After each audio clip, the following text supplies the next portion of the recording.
오늘 예배를 통해 하나님께서 우리에게 주시는 말씀 마태복음 1장 28절에서 25절까지 말씀입니다. 이 살아계신 하나님의 말씀을 이 이슬 자매가 낭독할 때 하나님의 음성을 들으시기 바랍니다. 예수 그리스도의 나심은 이러하니라. 그의 어머니 마리아가 요셉과 약혼하고 동거하기 전에 성령으로 잉태된 것이 나타났더니 그의 남편 요셉은 의로운 사람이라 그를 드러내지 아니하고 가만히 끊고자 하여 이 일을 생각할 때에 주의 사자가 현몽하여 이르되 다윗의 자손 요셉아 내 아내 마리아 데려오기를 무서워하지 말라. 그에게 잉태된 자는 성령으로 된 것이라. 아들을 낳으리니 이름을 예수라 하라.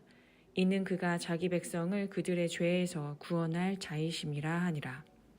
이 모든 것이 된 것은 주께서 선지자로 하신 말씀을 이루려 하심이니 이르시되 보라 처녀가 잉태하여 아들을 낳을 것이요 그의 이름은 임마누엘이라 하리라 하셨으니 이를 번역한즉 하나님이 우리와 함께 계시다 함이라.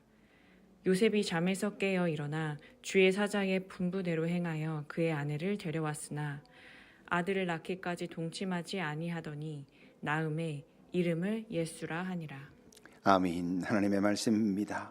하나님, 우리가 대림절 첫 주일 우리 예수 그리스도 그분의 이 땅에 오심을 기억하며 인간으로 오신 그분을 더 깊이 알고자 합니다. 그러므로 우리도 그분을 닮고 그분을 따라 살고자 하는 그 마음을 주님 지키고 인도해 주십시오. 말씀 가운데 함께 하셔서 우리가 깊이 깨닫고 깊이 새기며 그리고 삶에서 드러낼 수 있도록 이끌어 주십시오. 함께 드리는 예물이 하나님 나라의 예물이 되어 이 땅에서 그 하나님의 나라를 표현하고 그 하나님의 사랑과 위로와 회복을 나타내는데 아름답게 사용되도록 인도하옵소서. 각자 다 다른 모습으로 다른 상황 속에 다른 상태로 이 자리에 있습니다.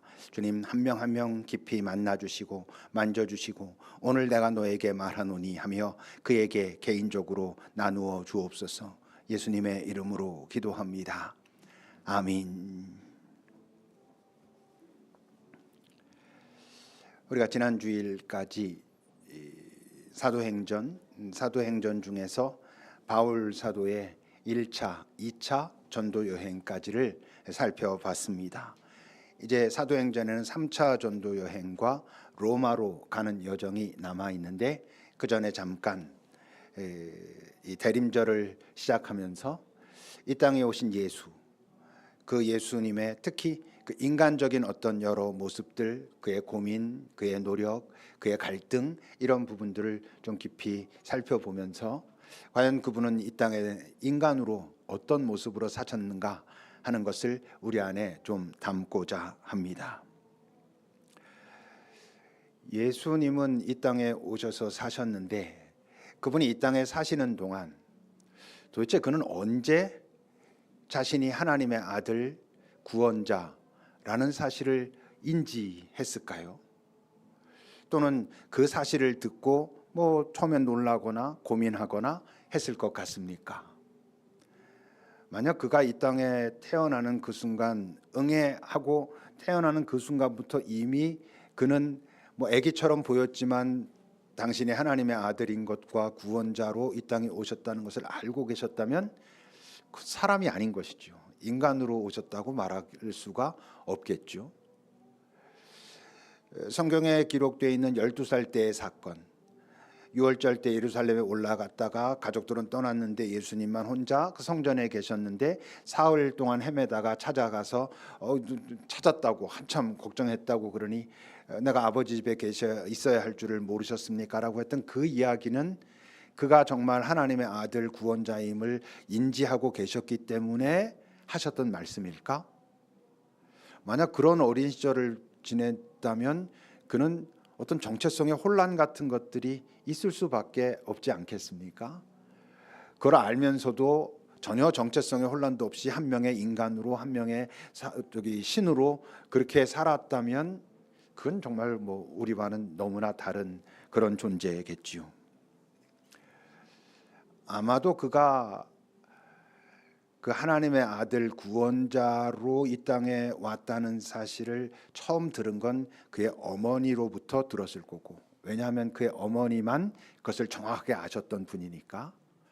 그리고 그것을 알았던 때는, 그러니까 예수의 어머니가 그것을 예수님께 말했던 때는 아마도 그가 10대와 20대를 지나면서 여러 고민과 이 세상을 향한 여러 마음들을 보면서 이제 내가 전적으로 하나님의 일에 헌신, 투신해야 되겠구나라고 고민 끝에 결정하고, 그런 고민을 자기의 어머니와 나눌 때, 집을 떠나기 전 어느 때쯤 그런 마음들을 다 나눴을 때 아마 엄마 마리아가 이렇게 말하지 않았겠어요? 이제는 드디어 내가 네게, 내가 당신께 이 말을 할 때가 온 것 같습니다 라고 하면서 그의 탄생의 비밀, 여러 그런 이야기들을 아마 했을 것입니다.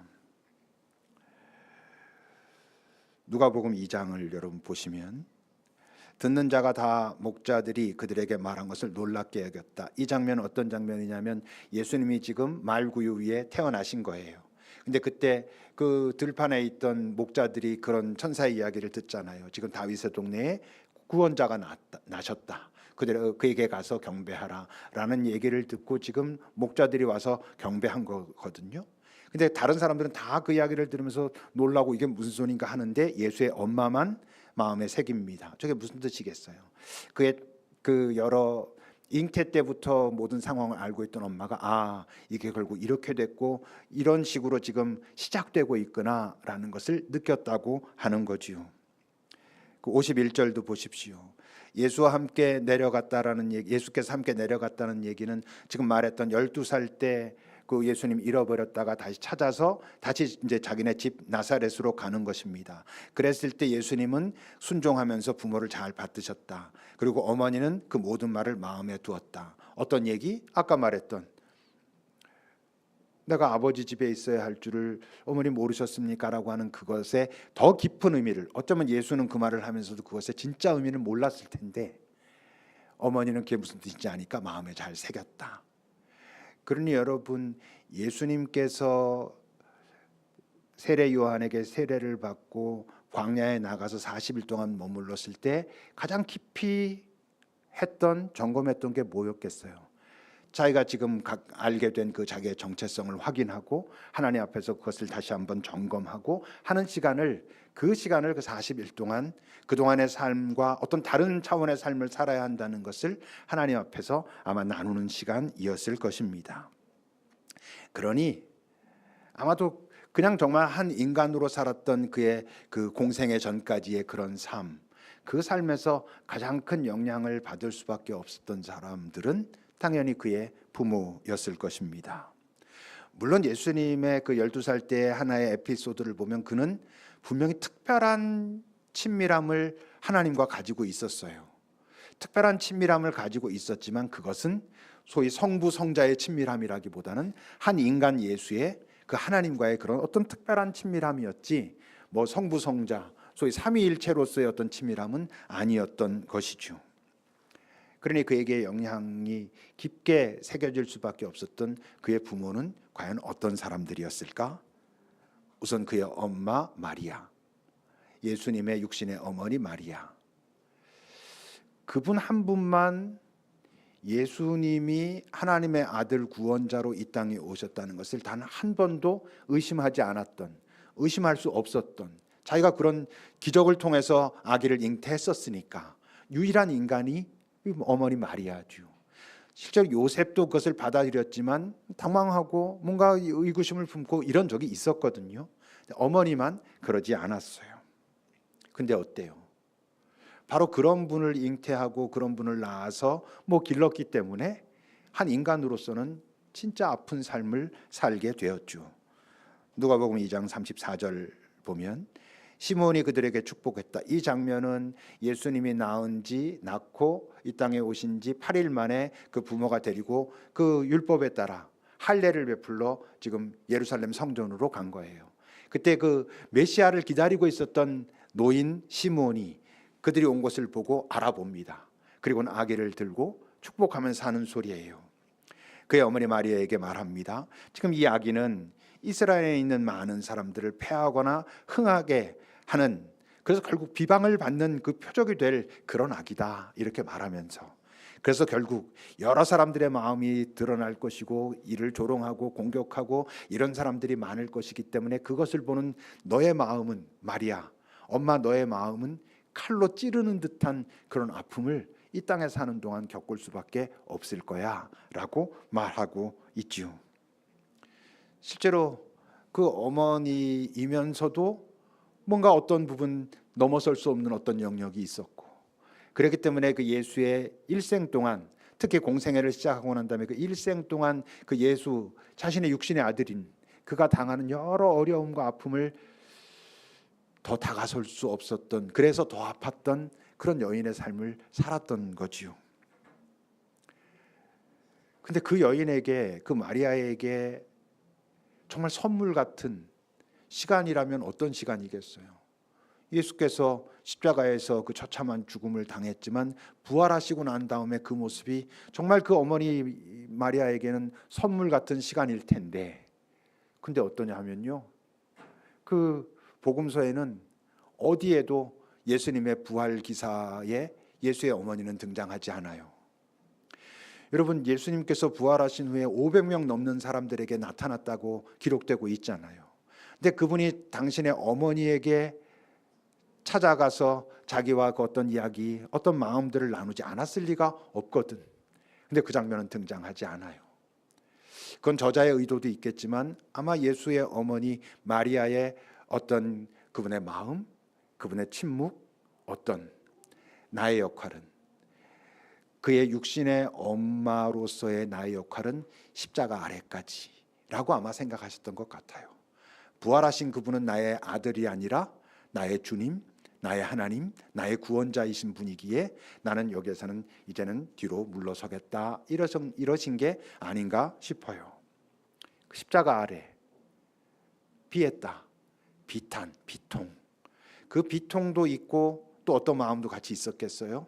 한편 안도감, 자기의 육신의 아들로서 볼 때는 그 처참한 죽음이 너무 슬프고 아프고 고통스럽지만 그가 누군지를 아니까 이젠 이분이 당신의 본래의 자질을 찾으셨겠구나, 이젠 하나님으로서, 하나님의 아들로서의 자리를 찾으시겠구나라는 마음이 주는 그런 안도감이 같이 있었던 그런 여인의 삶이었다는 것이죠.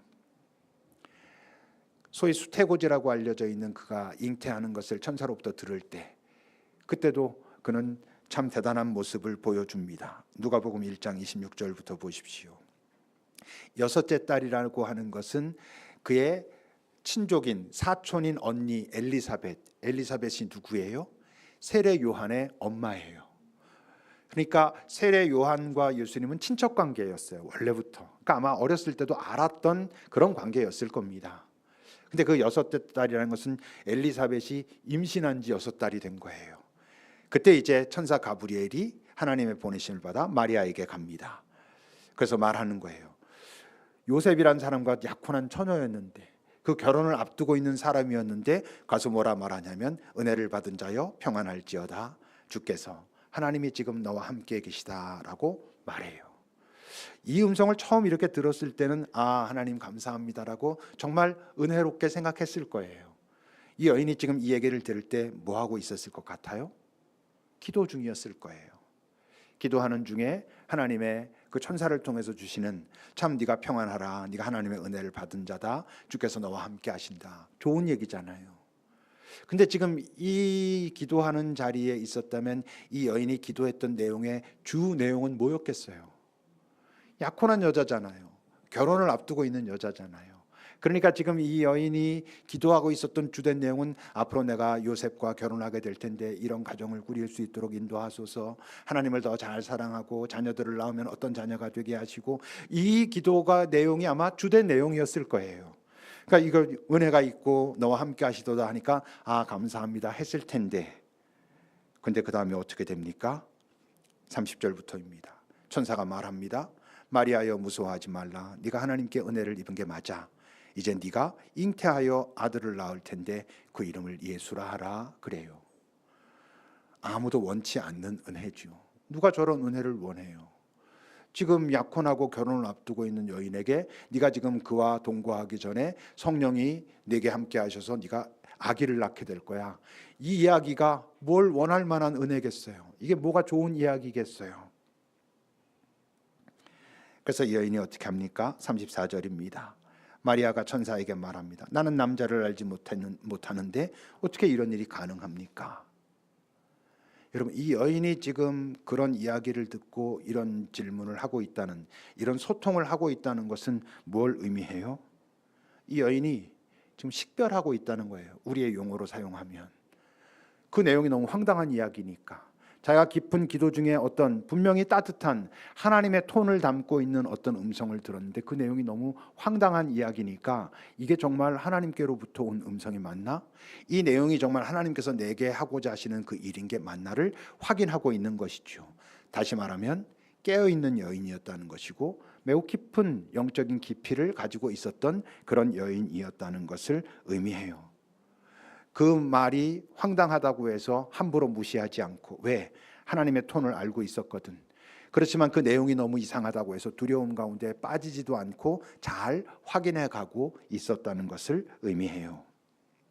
그래서 결국 어떻게 합니까? 37절부터 보면 이제 천사가 저 말을 하기 전에 성령의 능력으로 하신 것이다 라는 얘기도 하고, 내 친족 엘리사벳도 이렇게 아기를 지금 가지고 있다라는 얘기를 하면서 확인시켜줘요. 그러면서 하나님의 모든 말씀은 못하실 것이 없다라고 하는 이야기를 들은 후에 마리아가 말합니다. 내가 주의 여종이오니 그의 말씀대로, 하나님의 말씀대로 내게 이루어질 것을 제가 동의합니다 라고 받아들였다는 거예요. 다른 말로 하면 하나님이 나를 사용하시겠노라 결정하신 그 사용 방식에 제가 동의합니다, 그대로 따르겠습니다 라고 말하는 거예요. 황당한 이야기지만, 너무 두려운 이야기지만, 이 당시는 결혼하지 않은 여인이 아기를 갖거나 아기를 낳으면 돌에 맞아 죽는 그런 시기였는데 지금 하나님께서 그런 방식으로 자신을 사용하겠다고 하시는데 제가 그것을 받아들이겠습니다 라고 말하고 있다는 거예요. 어떨 때만 가능한 그 하나님에 대한 전적 신뢰, 그분에 대한 깊은 체험, 영혼에 대한 어떤 그 마음속에 그 공간이 있다는 것. 그렇기 때문에 하나님께서 그렇게 하시겠다면 내 삶이 앞으로 어떻게 될지 난 다 알지 못하나 제가 동의하고 수용하겠습니다. 하나님 뜻대로 저를 이끌어 가시지요 라고 받아들였다는 거예요. 보통 내공의 여인이 아닌 것이지요. 그런 내공을 보여주는 대표적인 사건이 또 뭐냐 하면 소위 그 가나의 혼인잔치예요. 가나의 혼인잔치가 예수께서 이 땅에서 보이신 첫 번째 기적이거든요. 소위 그 물로 포도주를 만드는 사건. 여러분, 예수께서 첫 번째 보이신 기적이 그 사건이라는 것은 무슨 뜻이냐면 그 전까지 예수는 아직 검증되지 않았다는 것을 의미해요. 어떤 젊은이가 나타나서 뭔가 지금 좀 파격적인 어떤 일을 시작했다라는 정도지 그가 어떤 사람이라는 것을 아직 모르는 거예요. 그가 후에 많은 기적들을 일으키고 난 다음엔 사람들이 찾아와 가지고 이렇게 좀 해주시오라고 부탁도 했지만 이때는 아직 그런 시점이 아니라는 거예요. 근데 하인들이 예수님께서 돌 항아리 6개에다가 물을 채우라 그러니까 물 갖다 채우고 이제 갖다 주라 그러니까 갖다 주거든요. 도대체 하인들을 그렇게 움직이게 했던 그 중요한 어떤 요인들은 과연 뭐였을까? 분명히 예수님의 그 아우라가 있었겠죠. 뭔가 하여튼 그분에게 풍겨 나오는 어떤 것이 있었겠지만 그 시점에서 그 하인들을 움직이게 했던 더 중요한 요인은 그의 어머니 마리아였어요. 요한복음 2장 5절을 보면 그의 어머니가 하인들에게 말합니다. 그 전에 뭐라 했죠? 그 마리아가 그 잔치집에 포도주가 떨어진 것을 알고는, 그 당시 그 지역에서는 포도주가 떨어지면 잔치가 완전히 끝나는 거고 좀 이상한 잔치가 되는 거예요. 어떻게 이렇게 준비를 제대로 안 했나, 이런 잔치가 되는 거거든요. 근데 그걸 알고는 예수님께 와서 말하잖아요. 떨어졌다고. 그때 예수님 처음에 뭐라 그러셨죠? 아직 내 때가 되지 않았습니다 라고 말했었어요. 그랬음에도 불구하고 어머니는 바로 하인들에게 이제 너희에게 무슨 말씀을 이분이 하시든지 그대로 하라 라고 말해요. 여러분, 너희에게 무슨 말씀을 하시든지 그대로 하라라고 하고 돌아서서 다시 그 일을 도우러 가시는 그분의 모습을 가만히 생각해 보세요. 어떤 권위가, 어떤 신뢰감이 있었는지. 여러분, 하인들이 그 말을 그대로 따랐던 건 그 예수의 어머니 마리아의 저 명령, 이제부터는 이분이 뭐라고 말하든 너희들은 따라야 돼 라고 했던 그 말씀 속에 담긴 깊은 어떤 위엄, 권위, 신뢰감 이런 것들이 그들로 하여금 아까 그분이 하라고 하셨으니까 하자 아마 이렇게 했을 거예요. 예수님도 큰 역할을 했겠지만, 그니 이 여인은 사실 우리 카톨릭 교회에서 그 예수님 그 성모 마리아 상을 보면 뭔가 좀 여리여리한 소녀 같은 모습이지만 실제 잘 기도 속에서 그분을 만나보면 정말 깊은 영성에, 그러면서 권위 있는, 부드럽지만 권위 있는, 그리고 정말 신뢰할 만한 어떤 강한 여인, 그런 여인이라는 것을 우리가 알 수 있지요. 그 아버지도 또 만만치 않아요. 그 요셉. 성경에는 요셉이란 이름이 3번 나옵니다. 한 번은 그 야곱의 11번째 아들 요셉. 그를 보통 우리가 꿈꾸는 자라고 하죠. 뭐 벼이사결한 게 형들께 나한테 절하더이다 뭐 이래가지고 형들한테 구박받고, 또 어떤 내가 꿈을 꿨는데 해와 달과 별들이 나한테 절하더이다. 그러니 뭐 그런 아버지도 엄마도 우리 다 너한테 절한다는 거냐 해서 구박받고, 그래서 나중에 팔려가고 그러죠. 그 꿈을 꿨다는 이유 때문에 보통 우리는 꿈꾸는 자 요셉이라고 말할 땐 그 다윗의 야곱의 11번째 아들을 말해요. 또 한 명의 요셉이 나와요. 아리마대 사람 요셉. 사실 그도 꿈꾸는 자죠. 그 죽음의 현장, 예수께서 죽어서 다 끝난 것 같은 그 현실 속에서 그 죽음 너머를 봤기 때문에 기꺼이 자기를 드러냈던 사람, 어떤 꿈을 가졌던 사람이에요. 그러니까 요셉들은 다 꿈꾸는 사람인데 어쩌면 진짜 꿈꾸는 자, 그리고 아주 구체적으로 실제적인 꿈을 꿨던 사람은 예수님의 아버지 이 요셉이에요. 성경에는 아주 정확하게 이 아버지 요셉이 꿨던 꿈 4번에 대해서 언급하고 있어요. 첫 번째는 바로 이렇게 잉태했을 때, 다 끊어버려야지 그만해야지 했을 때 꿈속에서 나타나서 그에게 말하잖아요. 이 자는 성령께서 하셔가지고 지금 잉태한 거니까 네 안에 마리아 되기를 데려오는 것을 주저하지 말라라는 것도 꿈을 통해서 알게 됩니다. 아기를 낳았을 때 헤롯 대왕이 그 아기를 다 죽이려고 하잖아요. 그때도 애굽으로 피하라고 하는 이야기를 들은 건 요셉이 꿈속에서 듣습니다. 애굽 이집트에 피해 있는데 이제 그 헤롯 대왕이 죽었으니 다시 그 이스라엘 땅으로 돌아가라고 하는 그것도 꿈속에서 요셉이 듣고 그렇게 움직입니다.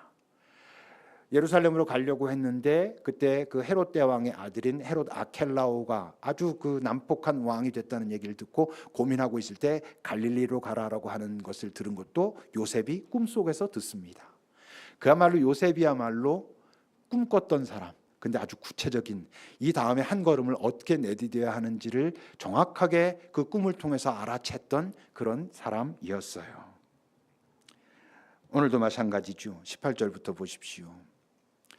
예수께서 나실 때 아까 그 마리아 때도 말한 것처럼 그 마리아가 요셉과 약혼하고 아직 같이 살기 전에 성령으로 잉태된 것이 나타났어요.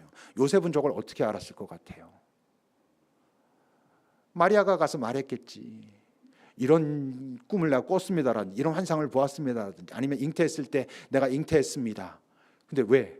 성령께서 나를 잉태케 하셨습니다라고 말했겠지. 여러분 그 얘기를 딱 듣고 아 그랬군요 할 사람이 어디 있어요? 당황하고 고민했죠. 그러니 어떻게 해요?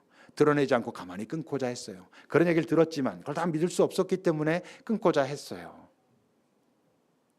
이럴 때 보면 하나님은 참 불친절하신 분이에요. 여러분 그 마리아 같은 여인 그리고 그 약혼자 요셉 이런 정도 사람들이라면 뭐 혼자서도 기도했겠지만 둘이 이제 약혼하고서 그 가정을 꿈꾸며 함께 만나서 기도했던 적도 꽤 여러 번 있었을 거 아니에요.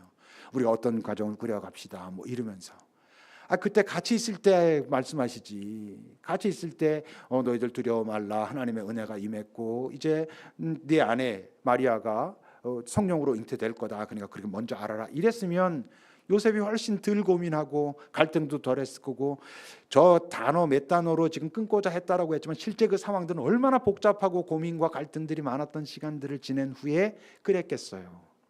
근데 그렇게 하시지 않았거든. 마리아에게만 말씀 먼저 하셨어요. 여러분 근데 우리가 이 뭐 그냥 표현했던 하나님의 불친절 여기에 빨리 우리가 익숙해져야 돼요. 이 땅을 살아갈 때 하나님의 친절함을 기대하면 여러분들은 하나님과 갈등할 것입니다. 이 세상은 우리 인생은 예수를 믿냐 믿지 않느냐와 관계없이 이 땅 인생의 여정은 불확실한 거예요. 불명확한 거예요. 내일 어떤 일이 벌어질지 우린 모르며 사는 거예요. 그러니 우리가 뭔가 계획을 세운다고 하지만 그 계획은 항상 그 뭔가 그 다른 것이 나타날 가능성을 안고 있잖아요. 우리가 계획대로 살아갑니까? 아니에요. 그래서 계획보다 더 중요한 게 뭐라고? 지금 여기에서 깨어 있는 거예요. 지금 여기에서 잘 깨어 있는 자들만 예수님의 아버지 요셉처럼 꿈을 꿉니다. 그 꿈은 다른 말로 하면 뭐예요? 지금 여기에서 내가 내 주님과 소통한다는 거예요. 지금 여기에서 내가 내디딜 한 걸음을 주님과 끊임없이 소통하면서 걸어가는 자들이 자기 나름대로 치밀한 계획을 세우고 살아가는 자들보다 훨씬 정확한 자기가 가야 할 길을 갈 수 있다는 것을 기억하셔야 돼요. 하나님은 불친절해 보여요. 왜냐하면 이 세상은 하나님이 통치하시는 땅이 아니기 때문에 그래요. 그래서 불친절함을 가지고 갈등하기보다 지금 깨어서 지금 내게 꿈을 꾸게 하소서라고 이 순간 그와 소통하는 것이 중요하다는 것을 여러분들 기억하셔야 돼요. 근데 이 예수님의 아버지 요셉은요, 12살 때까지 등장하고 그 다음에 더 이상 등장하지 않아요. 그래서 보통 예수님이 20세 되기 어떤 전, 늦어도 20세쯤 됐을 때는 이 아버지 요셉이 죽었을 거라고 얘기해요. 전혀 등장하지 않아요. 그야말로 예수님과 예수님의 어머니의 호위무사로 사셨던 분이에요. 그야말로 씨 뿌리는 삶을 정말 조용히 살았던 분이에요. 여러분, 성경에 예수님의 아버지 요셉이 하는 이야기가 한 번도 등장하지 않는다는 것을 아십니까? 한 번도 그가 뭐라고 말했다라는 얘기가 등장하지 않아요. 등장할 뻔한 곳이 그 12살 때 얘기인데, 그때도 예수님의 어머니가 성전에서 예수님 찾고는 너 여기 이렇게 돼가지고 너희 아버지랑 우리가 많이 걱정했어라고 그때도 엄마가 말해요. 요셉은 한마디도 나와 있지 않아요. 그런 삶을 잠잠하게 자기가 가야 할 길을 하나님과 끊임없이 소통하며 오늘 한 걸음 한 걸음을 살았던 분이 바로 요셉 그예요. 그런 점에서 예수님의 어머니 마리아가 순종의 사람이라면, 그런 명확하게 하나님의 말씀을 듣고 황당한 이야기일지라도 네, 제가 오케이 하겠습니다라고 했던 순종의 사람이라면, 예수님의 아버지 요셉은 믿음의 사람이에요. 어떤 상황이 벌어졌을 때 그 벌어지는 상황 속에서 정말 하나님께 묻고 그 불확실한 속에서 한 걸음 한 걸음 걸어갔던 그런 사람. 그런 점에서 어쩌면 우리가 더 깊이 배우고 따라야 될 사람은 마리아가 상대적으로 뭐 덜하다 이런 뜻이 아니라 우리와 더 가까운 어떤 형편 속에 있는 사람은 어쩌면 예수님의 아버지 요셉일지도 몰라요. 뭐 그의 삶도 진짜 만만치 않았지만 말이에요. 뭐 짧게 예수님의 어머니 마리아, 예수님의 아버지 요셉을 우리가 살폈는데, 여러분 생각하실 때 예수님은 좋은 부모를 만난 것 같습니까?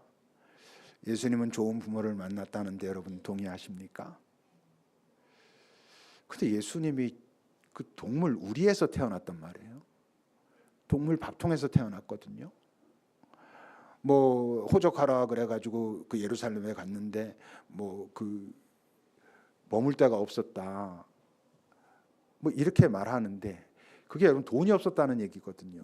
돈만 있으면 뭐 어떤 방을 못 구하겠어요. 결국 뭐 방이 없어가지고 그 여관에 그 동물 우리에서 아기를 낳게 됐다는 얘기는 그만큼 가진 게 없었다는 얘기예요. 그래도 좋은 부모로 여러분들 인정합니까? 요셉과 이재용 중에 선택하라 그러면 여러분들은 누구를 선택하시겠어요? 뭐 아까도 말했지만 이재용이 좀 심하면 방시혁이나 뭐 백종원 정도면 요셉과 비교했을 때 어떤 아버지를 여러분 선택하시겠습니까? 연예인 중에서 말하면 현빈과 손예진 부모가 좋겠어요? 이 마리아와 요셉 부모가 좋겠어요? 이게 어려운 일인 거죠. 여러분, 만약 예수님이 하나님의 아들로 이 땅에 오신 게 아니야. 그래서 소위 말해서 그냥 우리가 말하는 보통 일반적인 정상적인 가정이었어. 근데 예수의 엄마 아버지가 이 마리아와 이 요셉이야. 그러면 그 인간 예수, 정말 그냥 우리와 같은 한 명의 인간 예수의 삶은 정말 평탄하고 평범한 그런 삶을 살았을 것 같습니까? 어려웠을 겁니다. 누구 때문에? 그 부모 때문에. 그 부모가 항상 깨어서 하나님의 마음에 관심이 있었고 안다면 따랐고 최선을 다했고 이런 사람들의 자녀들이 이 땅에서 그 부모들이 야, 너 위해서 하는 얘기야. 너만 잘 되면 되지. 뭐 하는 보통의 부모들 밑에서 자란 아이들과 똑같은 삶을 살았을 거라고? 아니었을걸요. 만만치 않았을 것입니다.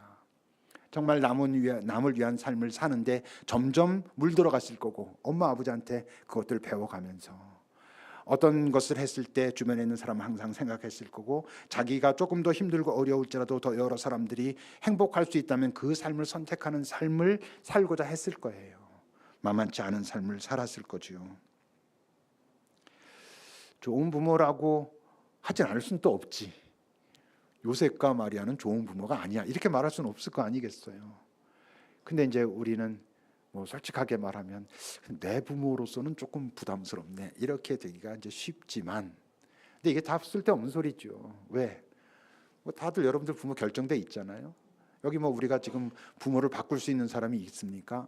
우리 모든 사람들은 부모가 결정돼 있어요. 또 하나는 그 부모를 우리가 바꿀 수가 없어요. 바꾼다는 게 다른 부모로 바꾼다는 뜻이 아니라 조금 더 좋은 부모로, 여러분 부모님들이 바뀔 것 같습니까? 아닙니다. 그냥 지금 상태에서 뭐 크게 다르지 않은, 우리가요 부모님들을 이렇게 조정할 수가 없어요. 그냥 그러려니 하고 사는 거죠. 그러니까 우리가 부모를 선택할 수 없어요. 그 부모를 좋은 어떤 모습으로 바꾸기도 쉽지 않아요. 근데 우리가 선택할 수 있는 게 하나 있어요. 뭐냐면 나는 요셉과 마리아 닮은 부모, 뭐 그 이전의 부부, 그 이전의 사람, 나는 요셉 같은 사람 되기를 원하나? 나는 마리아와 같은 사람이 되기 위해서 애쓰고 싶은가? 이거는 우리가 고민하고 선택할 수 있어요. 아예 저 사람들은 우리랑 다른 사람 이렇게 해서 모른 척하고 외면하고 갈 수도 있고, 아니면 아예 난 저런 방식은 싫어할 수도 있고, 쉽지 않겠지만, 그리고 내가 노력한다고 저기까지 가진 못할지도 모르겠지만 내가 그 길을 가는 게 맞다고 생각하고 그러고 싶다라는 것 선택할 수 있어요. 아까 말했던 이 땅에 뭐 소위 이 땅의 시각으로 볼 때 잘 나간다는 사람을 우리가 선택하려고 해도 불가능하잖아요. 그건 내가 원해도 아마 어려울 거예요. 근데 마리아와 요셉은 원하면 비슷해질 수 있어요.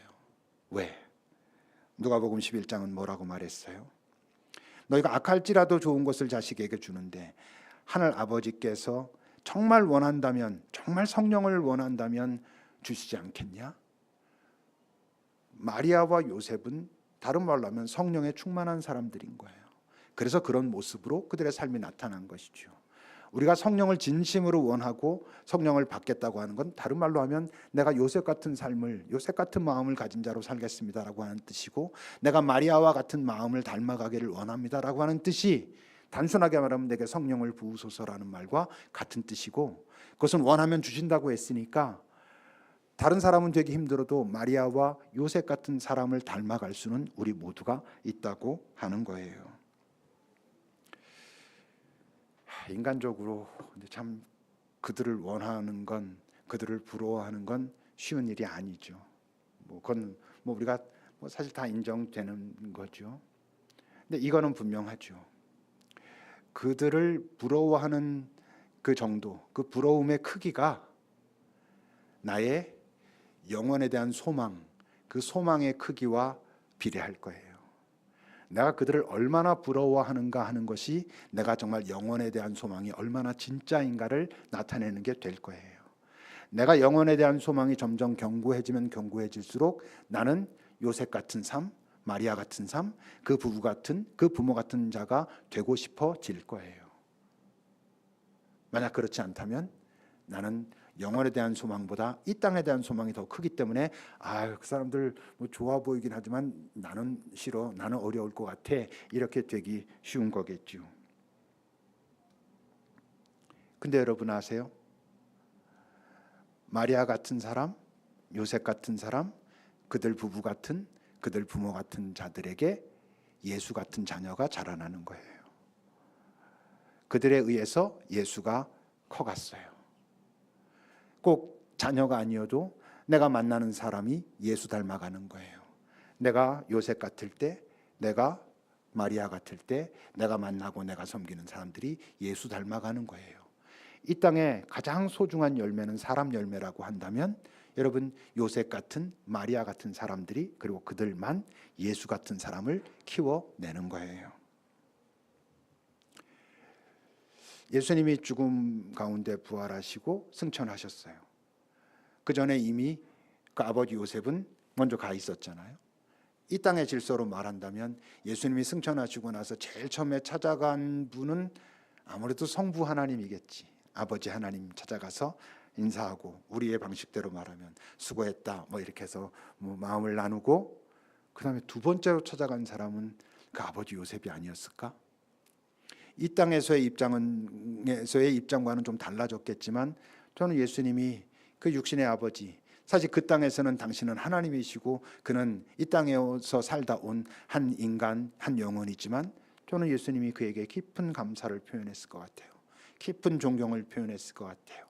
내가 그 땅에서 그렇게 살아갈 수 있었던 건 정말 당신의 아버지의, 내 육신의 아버지인 요셉 당신의 도움이 매우 컸다는 것을 제가 인정하고 감사합니다 했을 거라 생각해요. 마리아는 예수님 승천하시고 나선 다음에도 한참 교회 일을 많이 했죠.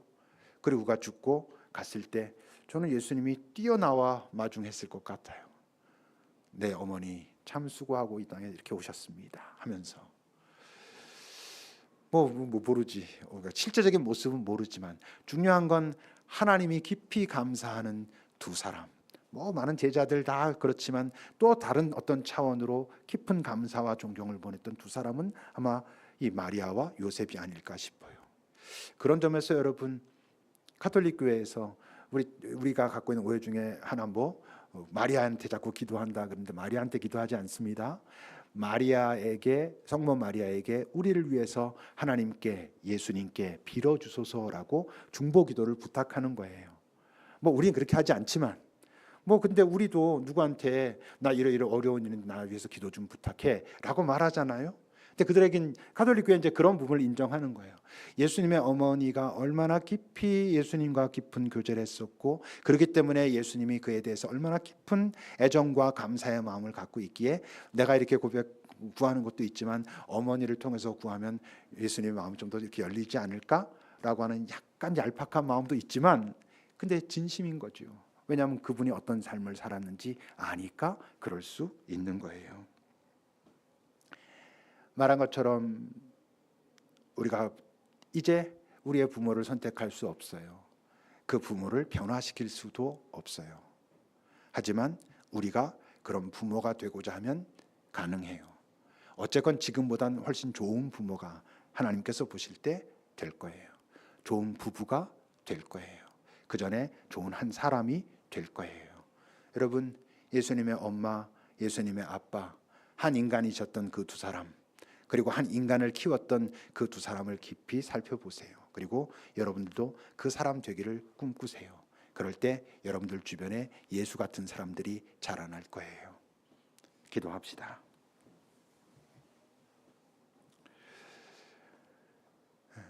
우리는 사실 부모에 대한 고마움도 있지만 부모에 대한 원망과 상처도 많죠. 근데 우리는 자꾸 놓치고 사는 게 있어요. 내가 부모라는 것, 또는 내가 이제 어른이 됐다는 것은 자주 놓치고 살아요. 나는 과연 예수의 엄마 마리아, 아버지 요셉을 닮은 사람인가? 우리 부부는 그런가? 나는 그런 부모인가? 여러분 한번 잘 살펴보십시오.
하나님, 우리가 우리의 부모를 이제 와서 선택할 수는 없지만 내가 어떤 부모가 될 것인지, 어떤 부부로 살 것인지, 어떤 한 인간으로 살 것인지는 선택할 수 있다는 걸, 이 땅에서 부러운 누군가를 선택한다고 해서 그렇게 될 수는 없지만 하나님께서 기대하시는 사람은 될 수 있다는 것을, 내 마음에 주의 성령이 오시고 내가 한 걸음 잘 깨어서 걸어가기 시작하면 지금보다 좋은 사람으로, 부부로, 부모로 살 수 있다는 것을 기억하게 하옵소서. 주님, 길지 않은 이 땅의 삶, 그저 이 땅의 그 치열함만 쫓아다니다가 진짜 나는 놓친 채 살아가지 않도록 한 좋은 사람으로, 좋은 부부로, 좋은 부모로 살아가고자 하는 열망을 우리 안에 주옵소서. 예수님의 이름으로 기도합니다. 아멘. 찬송하시겠습니다.